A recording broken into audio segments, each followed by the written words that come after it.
welcome to B Cube Sunday morning, and it is a grand Sunday morning. Happy Cinco de Mayo out there to everybody. The um, it's raining here, so the parades may still be wet, but you know what? A wet parade is better than no parade.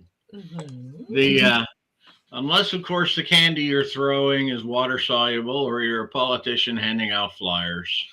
So we're joined with us today. Good morning, Brenda, Clough, Karen Anderson, and Phyllis Irene Radford. So what are you up to, Brenda? I'm actually trying to figure out how to post a message. I'm wandering around on my other computer trying to figure out how to make it go, but it will work out in a minute. I just have to hit the message the right way. I am writing a novel in the usual way, and we're going to talk, Phyl, about theology, because in this novel, we're inventing a new Christianity that'll be very nice. Oh, okay. We'll talk. I'm encouraging her. She's good. Anthology. Mm-hmm. Okay. Yeah. Bob and I had talked briefly about doing a second volume of alternative theologies. And volume 1 was my favorite of all the anthologies I've edited for B Cube. So I'm really looking forward to that. So what about you, Karen? I'm doing the final story edits on my end for the Southern Politics anthology that Bob and I are working on. But I'm also working with a Seattle area, actually virtual reading group called 2 Hour Transport, and they're going to be having Julie McGalliard and now I have to go look it up, and another author on to read next month, which I'm really excited about because Julie's working on her werewolf series. She has book 5 out, so I'm excited about promoting that. Okay. Well, this is some exciting stuff. Everybody's busy. Yeah, Phyl talked about the fact that BQ Press is we have fun here at BQ Press. That is the key to it. When we first started, everybody's heard the story how I posted a short story online. Everybody said, "Oh yeah, you ought to do an anthology full of those." It was a mocking story about how a woman snuck into a wet mattress party with Donald Trump. And oh dear. But what she did was she substituted his hand cleaner for a different kind of chemical. And somebody else went in and treated the Bible that he swore in on with a different kind of chemical. So when he placed his hand on the Bible, it burst into flames. Very good. Yeah. Well, that's story editing, but it was a good story. But it never appeared anywhere except for somewhere around January 20th on my Facebook. But I got persuaded, okay, and I said, how hard can it be to do an anthology? So he called me. So I called Phyl and said, I committed to do an anthology and have it out in 100 days. No, the 100 days was the last part of the conversation. He went on and on, telling me all of the great things we could do with this anthology, how important it was, et cetera, et cetera, et cetera. And I kept saying, what's the catch? You know, I'll do this. I'll edit it for you, but what's the catch? And finally, after about a half hour, he says, we're going to have it out by day 100. Yeah. Well, how do you get yourselves into these things, Phyl? Honestly. You know, and it's a good thing he lives 200 miles away from me, because I would have strangled him with a phone cord. That just dates you so terribly. You have to clonk him on the head with your cell phone, hopefully a big one. Yeah. You know, or tablet, just whamadoo like this. Yeah. So we got it out, but since then I've gotten old, had body parts replaced, Same here. COVID epidemic, and I've moved. And so right now we're working very hard to get our, just a second, let me turn on chat. Yeah. Working very hard to get out our latest round of what I like to think of as returning to our base. We started off mocking Donald Trump, and then we said, okay, we've had fun. We did 4 or 5 books mocking him, and I said, Trump's a passing fad. He's going to go away. And we need to have our feet planted firmly in writing and publishing good fiction. And so we did alternative theologies and a few other books, post-grow alternatives, with the help of you guys, and it was wonderful. And oh no, Chaz has told us he can't come. No. I'm just saying he's not here for people who may have been tuned in and are looking for him. Yeah, it's there's a fun thing to do when you take somebody who is not a morning person and you schedule them for 9 o'clock Monday morning. As a former convention programmer, I used to program conventions. I love doing it. Programming is my favorite job to ever have. Yeah, especially when he gave you 8 hours of programming without a break. I would never do that to you or Jay Lake. The beautiful thing is you find out there's enthusiasm. We love doing it. You take some of these writers, especially the ones that suck energy out of their audience, like vampires at a frickin' Chuck E. Cheese, and it's so cool. And then you say something to them like at 9 o'clock Sunday morning, and all of a sudden their eyes they just look at you. Well, Bob, maybe we need a late night edition of V Cubed. I hesitate to think what life would be like if I took people that, fortunately, the people I have here don't start drinking by 9 o'clock Sunday morning. Most of them. I can't speak for Phyl. Although the coffee could use a shot of tequila. But today's the only day of the year I drink tequila. And that's because it's Cinco de Mayo. Yes, we have to. This is exactly the time of year to drink a tequila. Yeah, yes. We are not going to the cantina for dinner tonight. I made a tamale pie instead. But like in the comments right now, it only took us 3 years to get Trump in prison with end games. Mm-hmm. And now in end games, Karen, didn't you write the story about his daughter taking care of him in the home? Was that after the Orange or End Games? Huh? But yes, it was either after the Orange or End Games. But yes, I had the one about Trump being in a nursing home. He had dementia, and his daughter was trying to take him to the opening of the Trump Presidential Library, but he wanted to play golf instead. Yeah. So, we've written a lot about Trump, but the god dang son bitch didn't go away. And he's still out there dropping an orange stream all over the American democracy. And, my God, when a woman kills her dog in an effort to impress Trump that she's strong enough to be his VP, she might get Homeland Security or ICE, but she's probably not going to get the VP. It's scary. So we have got coming out right now a book called Madam President, edited by Deborah Godfrey, and it's different looks at power by women. Karen, you're in that with, I will not reveal any of the elements of your story other than to say,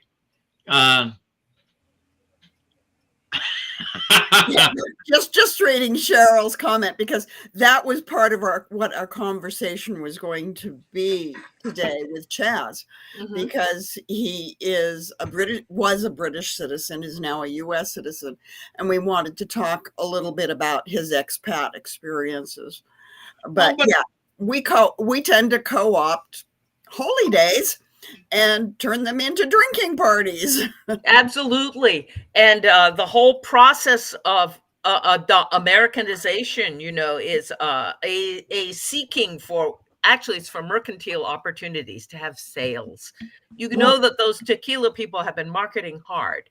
What's Yes. weird about Cinco de Mayo is most of Mexico does not celebrate it. It's a regional Mexican celebration, and it actually has to do with commemorating a famous battle they had against the French.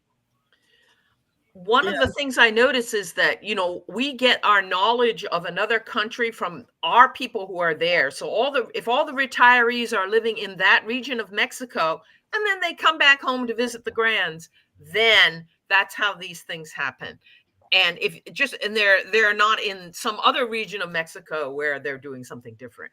We Right. have a comment that we have not yet adopted Guy Fawkes Day, and I really think we should. It sounds wonderful. The whole idea of Well, traitors in government blowing up the legislature, that sounds very American now to me. We're I think doing we that got now, that. right now. We have Marjorie Taylor Greene. I mean, there's a woman who spent her entire life trying to blow up the American government. Yeah, and you've seen the protests on campus right now this weekend. You saw, Phil, that they actually closed down the campus of Portland State University this week. I just saw a headline. I don't watch the news anymore. I'm mainly interested because it's within walking distance, and I'm taking classes at PSU. But they occupied the library. And I'm sorry to say that the building has been partially trashed, and a number of the books have been stolen, which is just awful. Library of Alexandria vibes. Don't do that. So that was not good, and they're probably not going to reopen the library until September. Allow me to have a moment to pontificate here. Okay. Because I will tell you this: I saw what I would consider an example of not so much white privilege, but just elitist. I saw a whole bunch of memes going through. It meant to be humorous about the last time we had this amount of protesting going on in the United States. The music was better. I'm sorry. Guys, I can appreciate jokes about 1968 or references back to it, but the protests that are going on now are a drop in the bucket compared to what happened with the Black Lives Matter protests. Mm-hmm. I looked at that and I said, you mean to say those protests didn't matter? They weren't, because they weren't the white college students protests on the Ivy League campuses or all the colleges. They were just regular Americans getting out and walking down the street saying this is wrong. Cheryl Alexander just says the original hippies were children of rich parents. Oh, and, shit. Yeah. Yeah. And Andrew Lucas says January 6th is our Guy Fawkes Day. The students at Columbia insisted, or they were asking for the university to bring meals to their encampment because they had paid for the university meal plan. And that struck me as about as entitled as you can get. Yeah. Yeah. Hey, I remember Kent State. And we had a sit-in at Lewis and Clark College talk about rich white folk elitist college. And at that point, apparently it was illegal for a non-military person to wear any part of a military uniform. And just about every young man I knew at Lewis and Clark went to Goodwill to buy camo jackets for their protests against Kent State. In all fairness, I do want to say that there are some protests that are going on off of campuses, and one of them was at SeaTac Airport.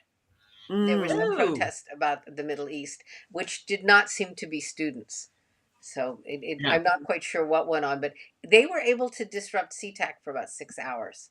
Well, I tell you what, when I see somebody waving a sign that says "From the river to the sea," they don't earn any respect from me at all. Oh. Because I'm not going to apologize for the Israeli government. It's not my place, and they have screwed the pooch on how they have handled some of the protests in their country. But I think I heard it on a Bill Maher quote that says, uh, you know, what's happening in Gaza is terrible. Mhm. Is I mean, and both either side has it in their power with almost a snap of their fingers to stop it. Mm-hmm. But each side would have to sacrifice some power that their party or their institutions have in order to save all these lives. And for them, it's just not worth it. Yeah. And Yeah. Bringing this back to topic, B Cubed also has an anthology called The Protest Diaries. yes, With- we do. And Yeah, Karen, with, I think oddly enough, you're in that one.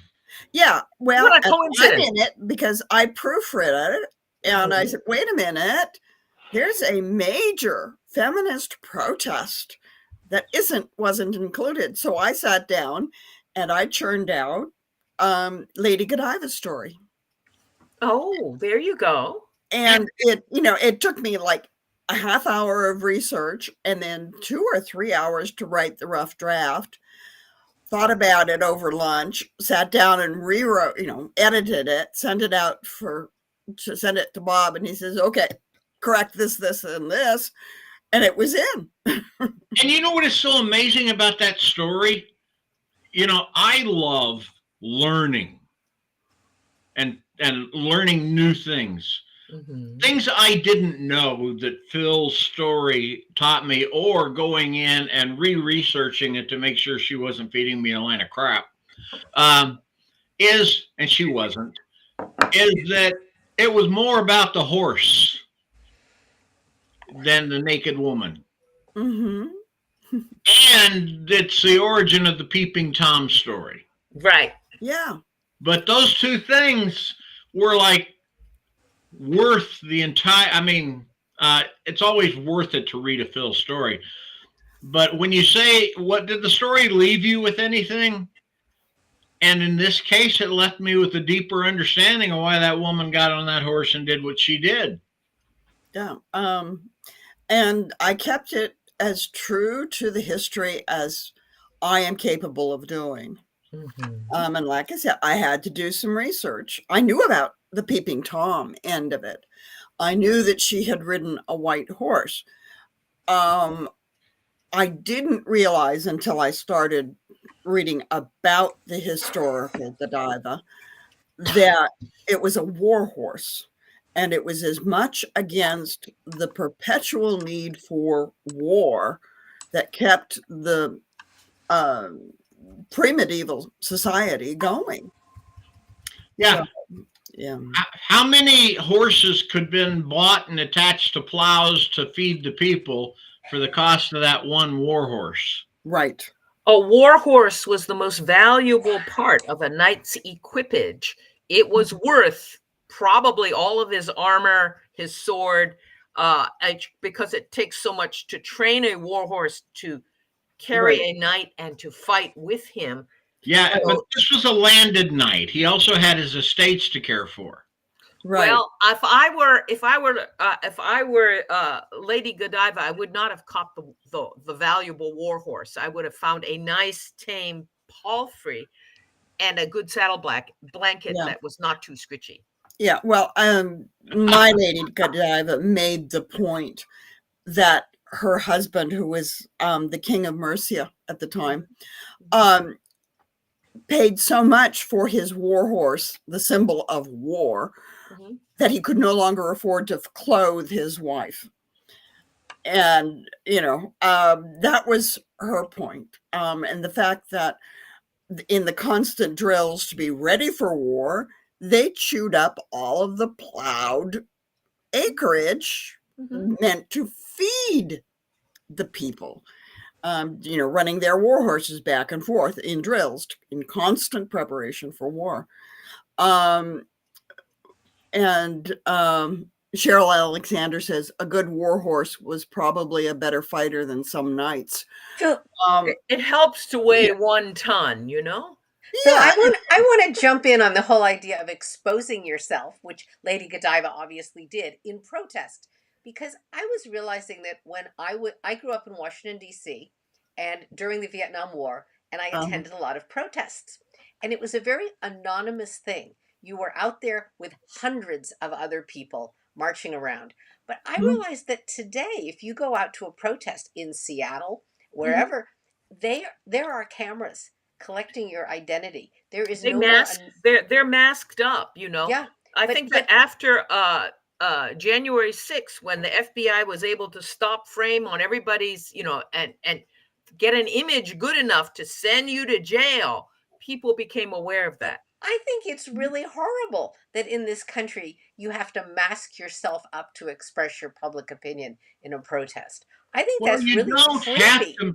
to do that, but you know that's a part of the protest. Is you should be out there willing to stand up for what you believe in, and if you want to be an anonymous person, hire somebody to wave a mannequin in your place.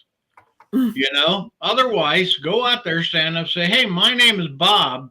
I'm standing out here on the street corner with this sign that says stop killing our kids or stop shooting us or whatever protest I happen to be in dealing with." Um, for example, my daughter was out protesting the other day. We had an ex-cop with what I understood, and I don't know, I haven't detailed it, uh, had a 17-year-old girlfriend. that's And illegal. He's yeah, jailbait. and a child that I understood was from that woman. Um, and he killed her and his ex-wife at one of our local school districts. And I read every news story I could find, and I never once found out why he was dismissed from being a police officer. You know, why? She didn't have to cover her face to do that. The people that got arrested at January 6th, I mean, if a man walks in and tries to steal the podium, walks in, plants a turd on the floor of Congress and smears his feces, you know what? I think that's You're actionable. that's an actionable offense. It would be actionable if you did it in the bank down the street, you know, at in your town. So I'm not a big fan of masked protesters.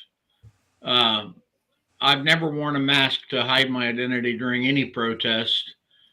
Um, Yeah. and Ellen Killian makes a point of the masks are not for anonymity, but for protection from tear gas and smoke bombs.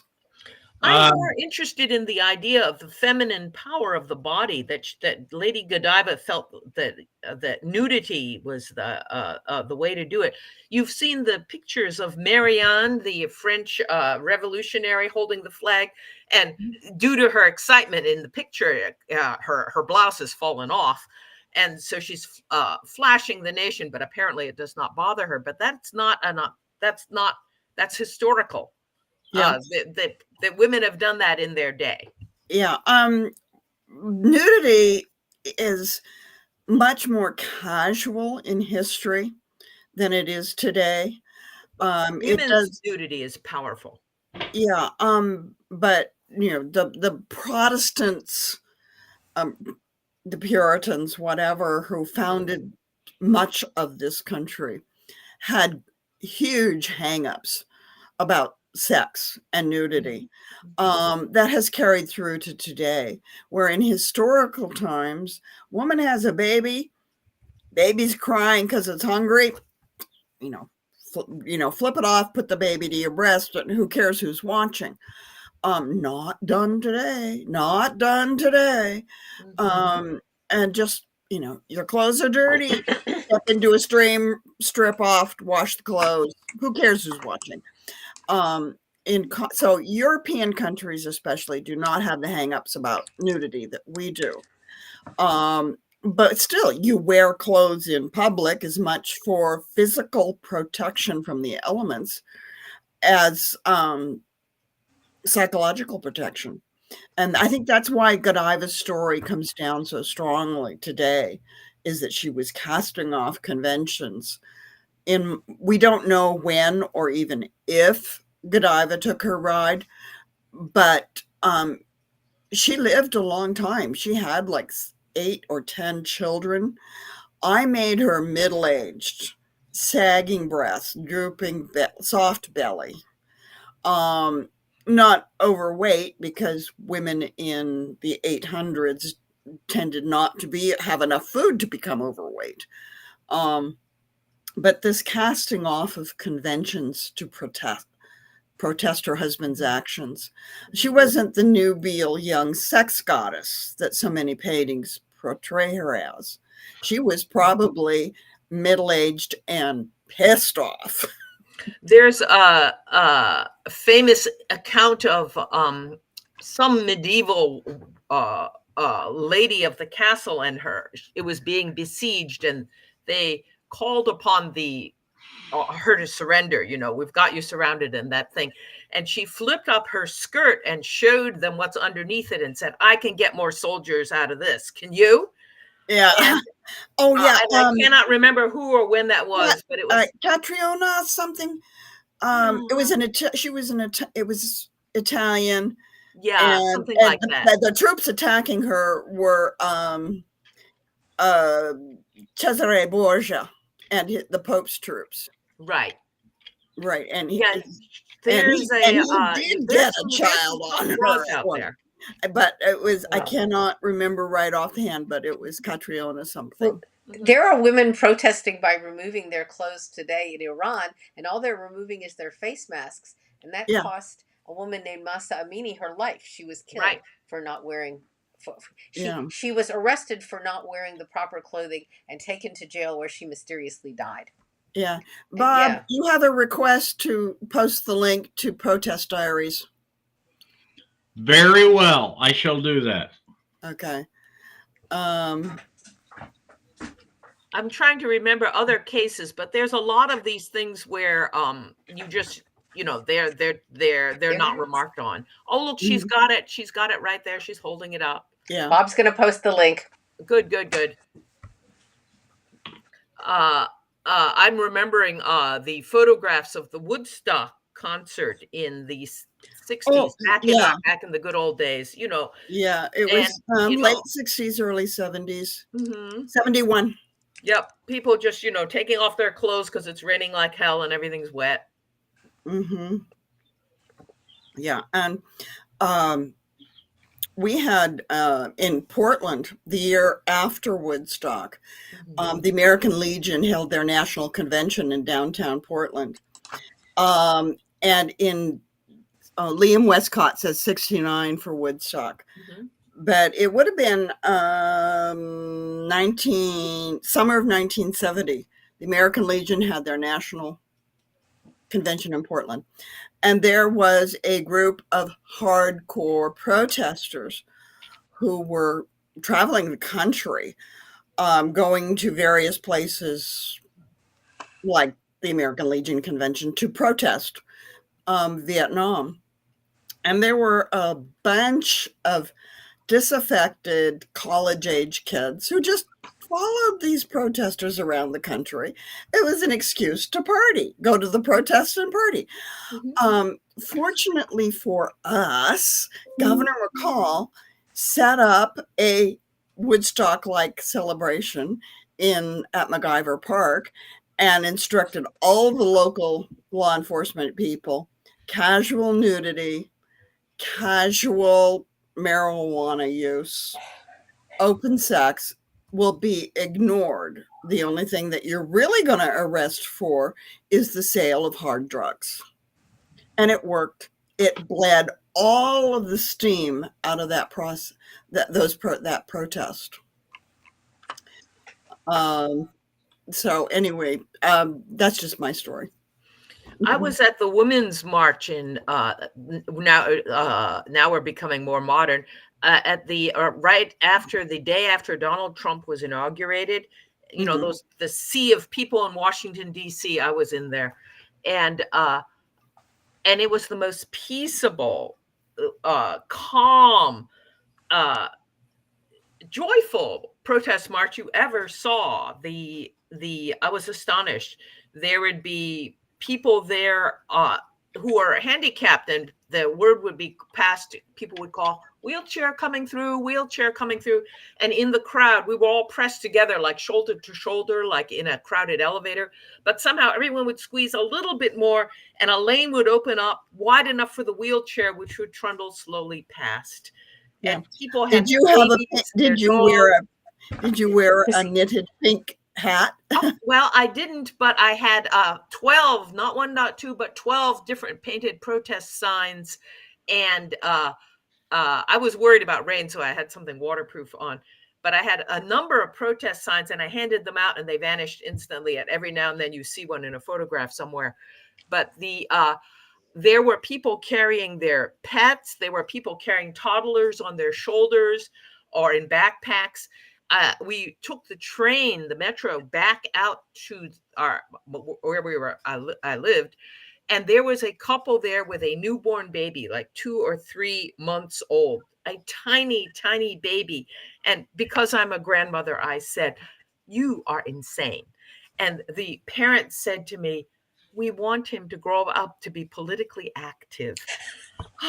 There's hope for us. Yeah, there really is. Brenda, do you think that people have the general public that attend marches like that, have they sort of lost their belief that doing that will improve things? I mean, look at what's going on. We have Trump running for president again. Mhm. I don't know whether, I don't know whether the one correlates to the other so much. I think Trump is that what he's doing is a separate thing, a pathology that I don't think anyone could control. What we can control is voting. Yet another crushing defeat for the biggest loser. He lost majorly. This whole adventure is because he cannot face the idea of losing. It is impossible for him to endure. It is emasculating for him. So he cannot concede defeat. He would never have been able to concede defeat no matter what happened. So our solution is to just keep on voting him down until he dries up and blows away. There's nothing we can do to change his pathology.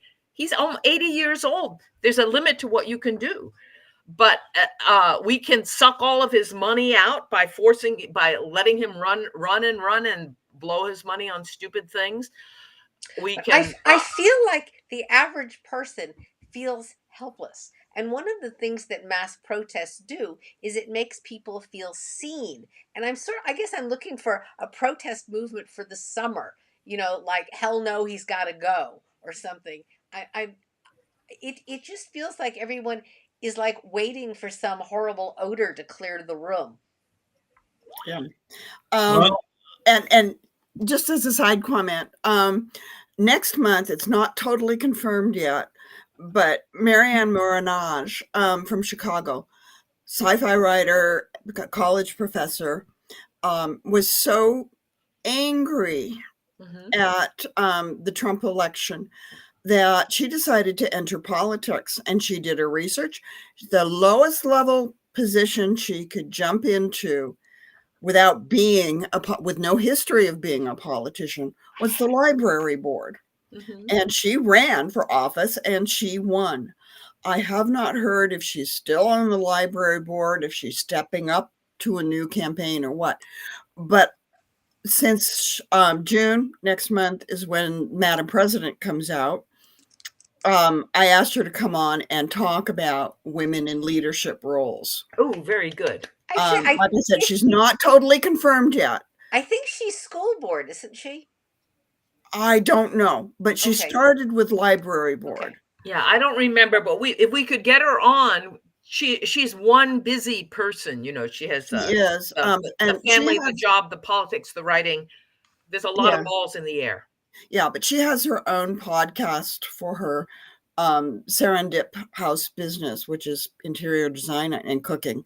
And she couldn't remember if that was the day she was going to pre-record like 4 podcasts, and then to jump into ours right after that would be too much. So, but she had to check, and I need to check back with her and see what's happening.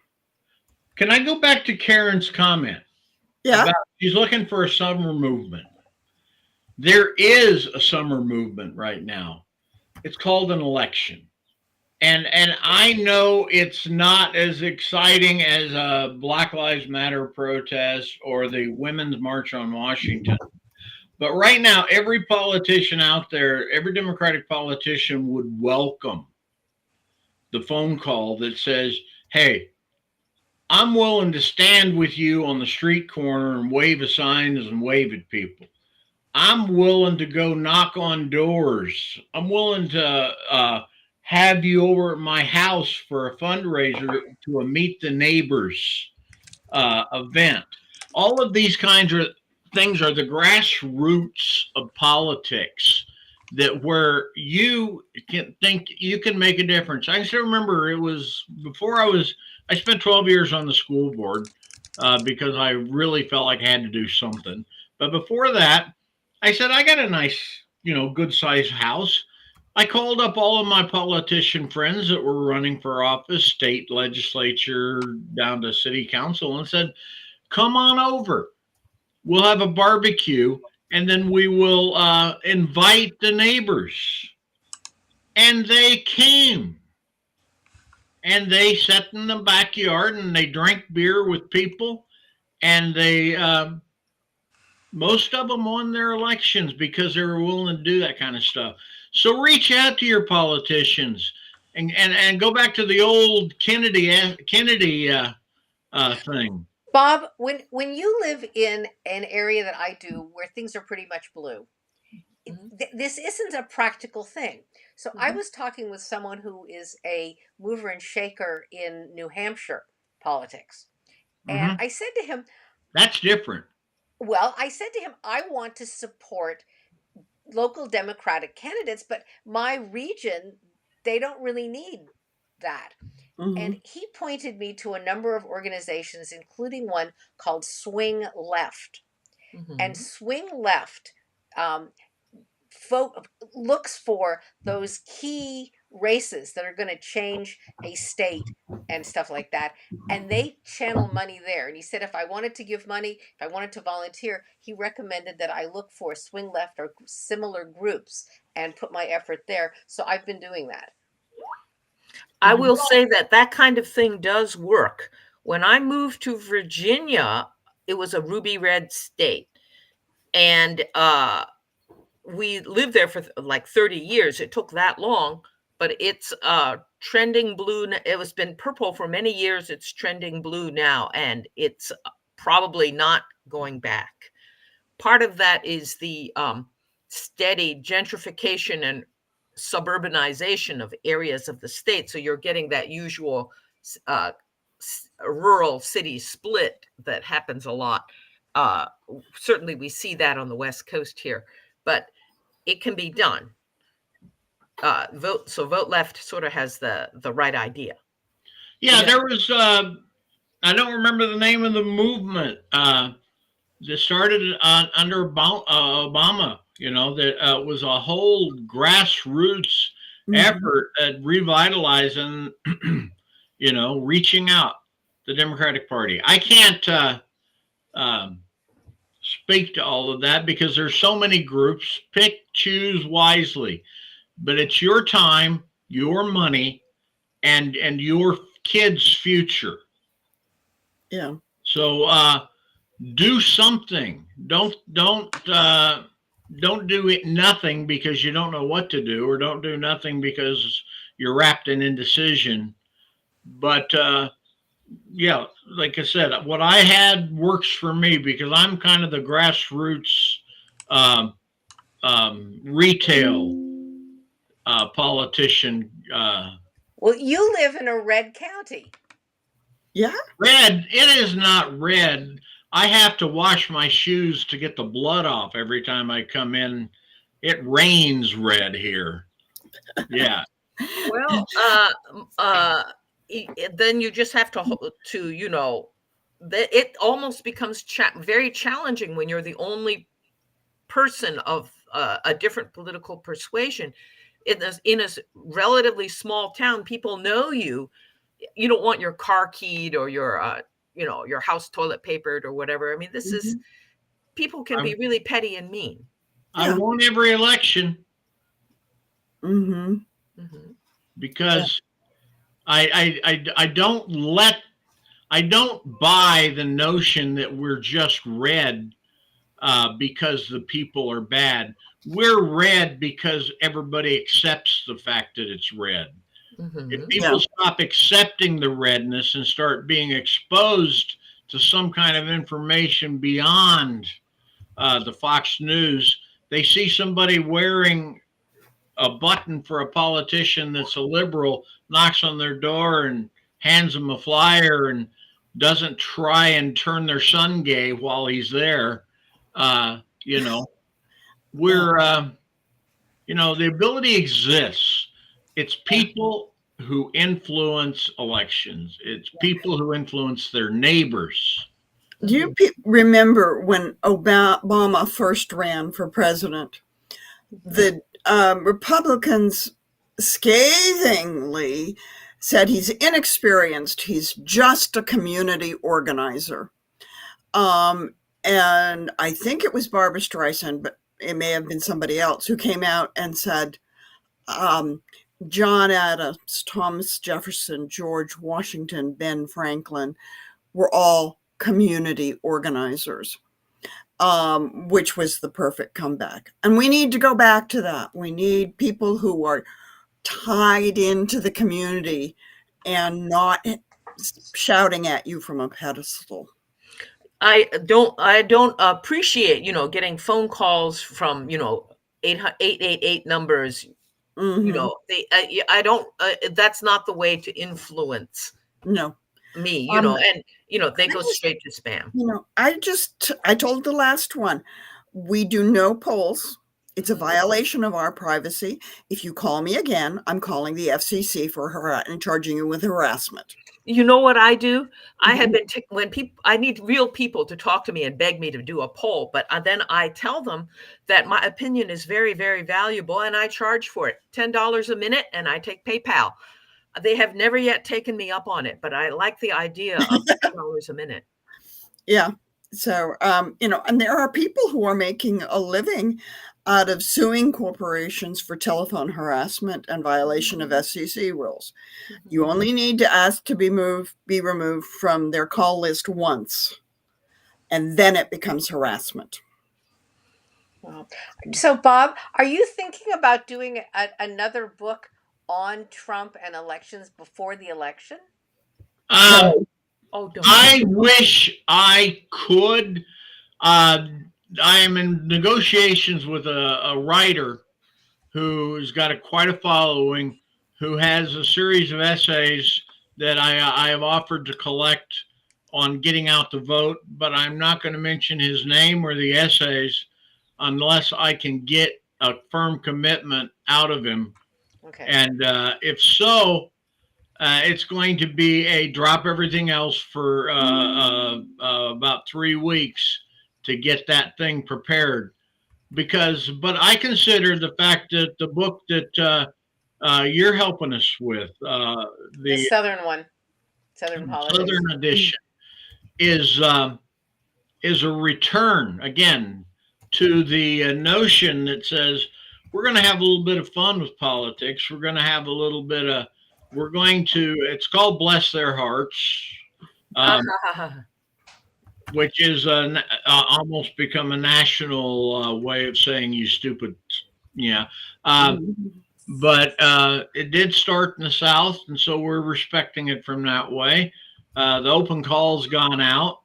Karen is doing her initial formatting, and then I'm about ready to dive in when that's done. And we have Deborah's working on her leadership, and she's starting to actually go in and do the formatting and editing. Well, Bob, I have to tell you why I asked, because I don't think we have ever written about the third party candidates. And I have been very interested in trying to find something articulate to say about Robert Kennedy Jr. Mm-hmm. Oh, that would be fun. Yeah. I want to go after Kennedy. I'm from Boston. I feel responsible. He is really, really a strange little sprout from the And root the stock. people following him.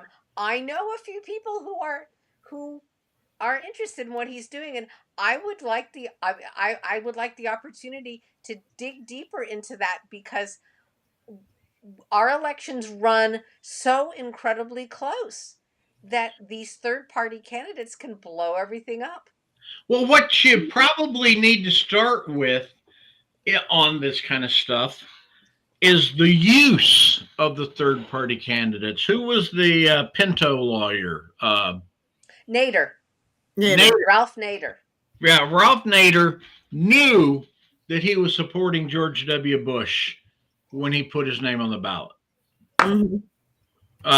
And it was not, and Republicans organizations across the country have always been ready to fill out the petitions and make the drives to get people like Kennedy or Nader on the ballot.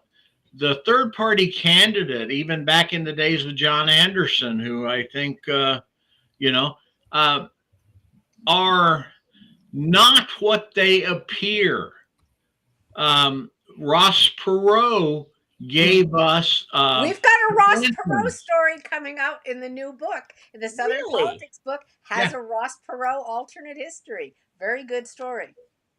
Yes. I mean, it's the fundamentals of always look behind the curtain on a third party candidate. Who benefits? Who's funding it? Who's funding it? Yes. And it's like no labels. You look at no labels. No labels is not a no label. You can still see the elephant imprint where they peeled it off. Mm-hmm. As I posted once on Facebook, I showed an elephant sticker and I said, "Hey, no labels. I found your label." So I mean, and it's often deeper than just politics. Cinema is owned outright by big pharma. Manchin was owned by big oil, with his daughter hugely profiting individually as a in the insulin world. Mm-hmm. So I mean, there's always somebody out there that is profiting, that is behind the curtains. Okay. Politicians are a cheap investment. I just want to throw in, I recently rewatched Madam Secretary on Netflix. And initially it ran 5 years and ended with Taya Leone announcing that she was running for president. When I rewatched it this last time, they took it a 6th year and had her first year as president. And she ran as an independent. Her predecessor had been kicked out of the election by his party. They never identified the party, but you're pretty sure it's the Democrats, because he was too old. And he was willing to compromise. He crossed the party lines with compromises. So he ran as an independent and won. And so when she picked it up 4 years later, she won as an independent, and her vice president was her biggest critic. But they discovered they could work together and compromise together on a couple of issues. And so he agreed to be her vice president. Wow. As long as she listened to him. Interesting. I think one of the biggest factors in the upcoming election is going to be Trump's vice presidential choice. Mhm. Not the dog shooter No, though. but I mean, humor aside, I think that if he picks someone for vice president who is halfway credible, it's really going to boost his numbers. I think the chances that somebody credible will go to work for him are low, but it could happen. I think that anyone who says that they will work with him, by definition, has proved that they're completely No, crazy. Because plenty of how people would smart do you have to be? plenty of people would do it under the belief that he will become incompetent Soon. very quickly and they will become president. And Do frankly, I you? think that's very likely. I think that's what's got a lot of Democrats scared about our ticket. But do you know where Trump is this weekend? Wisconsin. He's meeting with donors. Oh, well, of course. He needs money. There's a meeting with donors to allow them to give input on his vice presidential choice. And now They're buying think a vice of that president. casually, but remember back when it was backroom deals and everything, but we still had the illusion of the primary election and everything. This is just purely, okay, which vice presidential candidate will get me the most money? And that's not so far removed from RFK. Who did he pick for his vice presidential candidate? The woman who promised to fund his campaign. I'm still annoyed at Hillary.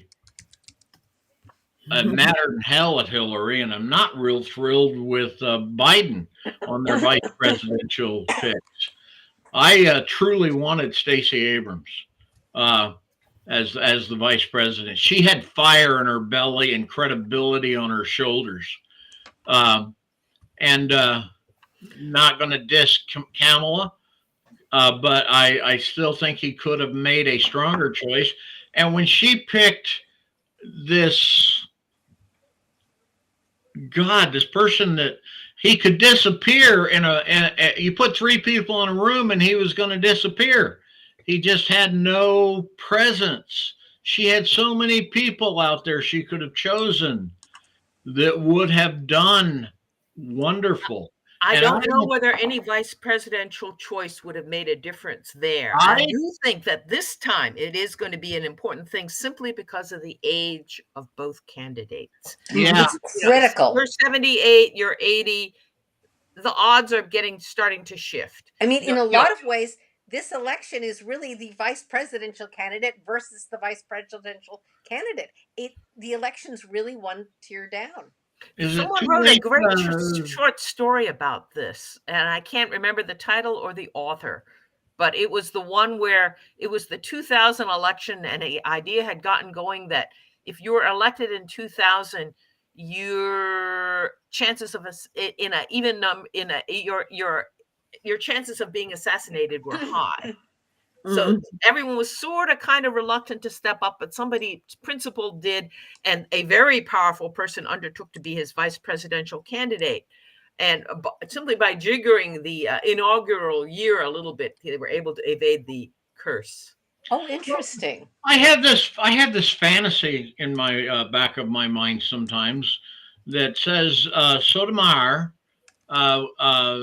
knowing that if Trump wins, her seat is going to be filled by some neo-Nazi drum thumper, and so that maybe she retires, and Biden appoints Kamala Harris to the Supreme Court, and Stacey Abrams says, "Yes, I will take the VP position," and we go forth and march forward as a united America with and save democracy. I remember this though. Would it not happen that once if she does retire and he nominates anybody at all, that they will refuse to consider the nomination? This sounds familiar. We're down to 5 minutes. And as fun as this has been, I want to remind people that BQ Press, Bob and I, started the anthology as our form of protest. What a For great idea. the first year it was out, we were both deathly afraid that Trump was going to sick Homeland Security on us. And it was a bestseller on certain lists, but it was never caught real national attention, that would prompt Homeland Security to come investigating. I like the David Gerald post that's out there that says so many people are afraid of a civil war if Trump loses. But he says, I'm more afraid of the death camps if he wins. Yep. Yeah. He's such a vindictive and malicious man that it will be it might be, you might actually yet wind up with Homeland Security. Bob, you could worry about that. No, I won't. I mean, I will, but how do you say it? That's the same reason I don't mask up for a protest. That's why, I mean, I know that there's a time comes when you're called to account. It was raised an evangelical. We were taught that we were going to stand someday before pearly thrones. So a carpenter who decided to sit on a golden throne for some reason could judge us and tell us whether we had been good or not. Well, I've decided that judge is ourselves. We are the only people that can truly judge whether or not we're doing the right thing. And we know in our heart what our motives are. We know what our thoughts are. And so we've got to just be willing to stand up and do the right thing. Because I tell you what, as Ben Franklin said, we must all hang together or we shall most assuredly hang separately. If there's enough of us, after a certain point, those death camps, there's not enough room, that it would be easier to like fence off Portland and call it a camp, because then at least there'd be room in these empty skyscrapers downtown. I wouldn't put it past them. Yeah, blow up the bridges, close the mountain passes, and Portland is isolated. Yeah, I'm shopping a story about Portland and Seattle being declared terrorist zones, and that anything you write about it on social media gets suppressed by the social media companies, so nobody really believes that it's going on. I'm firmly convinced right now that the social media companies are actively trying to influence the election, and I tell you, they ain't doing it from a blue perspective. Okay, Liam Weston just posted "Escape from Portland." Oh, there's the title right there. There is your title. My story is called "Unwanted Visitors," about the people who come to check your house. Yeah, we did have the James G. Blaine Society that wanted to put up a 100-foot barbed wire fence around Oregon, border patrols, and there was a short story once where the worst crime in crossing the southern border of Oregon was trying to smuggle in a 6-pack of Coors. For a long time, Coors was illegal in Oregon because of something missing in their processing. Yeah, it's wild. Okay, we're down to a minute and a half, Bob. Well, okay. All I wanted to say is we do. I wanted to also remind ourselves to pay homage to the survivors of the Bowling Green massacre. Remember, all of us survived it because it never happened, but it's an example of the misinformation that comes out of the Republicans, the lies. And so I'm going to stop with a very short story. I took my daughter once to, who here knows the name Cindy Sheehan? Dimly familiar. Cindy Sheehan was a woman whose son died early in the Iraq War after Bush's, and she set up a series of protests across the country. And one of them was called Sheehan's Last Stand, which took place down just south of McGregor, Texas. I was in McGregor at the time, and so I took my daughter down there. It was a protest her first protest. And on the way down there, I turned on Rush Limbaugh because he was doing a diatribe about it. Mm-hmm. And he was telling people how those loser Democrats were down there doing this, trying to do this big event to embarrass the country, but nobody was showing up. It was just hilarious. Those poor dummies. And then guess what? Hearing that, when we got there, we had to go to the third overflow parking lot where we were forced to wait a fair amount of time for a bus to become available, to the three huge tents conjoined together for the multiple tables and speakers and everything going on. And I just took my daughter aside and I said, remember what you heard and remember what you saw. Politicians are going to lie to you. Political people are going to lie to you to try and influence you. So, you know, be active, see the truth, believe what you see, not just what rhetoric you hear on TV or the radio. Or the internet. Millions of people on the radio heard a story about a huge failed protest. Tens of thousands of people there knew that it was successful. So when they talk about things like Bowling Green or joke about that, or the story about your the story gets told by the people who own the media, who have the microphone. Mm-hmm. Don't let them lie to you. Is my best advice yet on that. So now, closing this out, Karen, what do you got to say in closing? I think this has been a great discussion, and I'm really sorry we missed Chaz, but it was fun talking with you folks, and I learned a huge amount about the history of protest. This is where it's at. You know, we have to protest, if you know, and it is, if it's a big enough protest, they can't hide it. Yeah. You know, you remember the march on Washington. You could not hide it. It was impossible.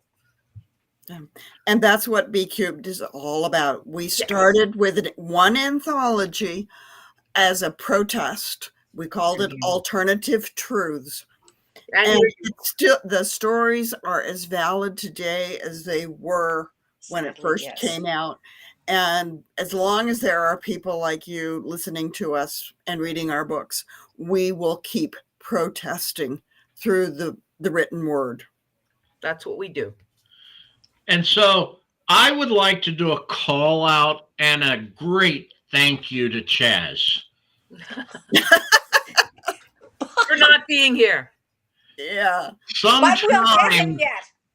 Yeah. You know, we'll get him back yet. We want to get him back. It's going to be great.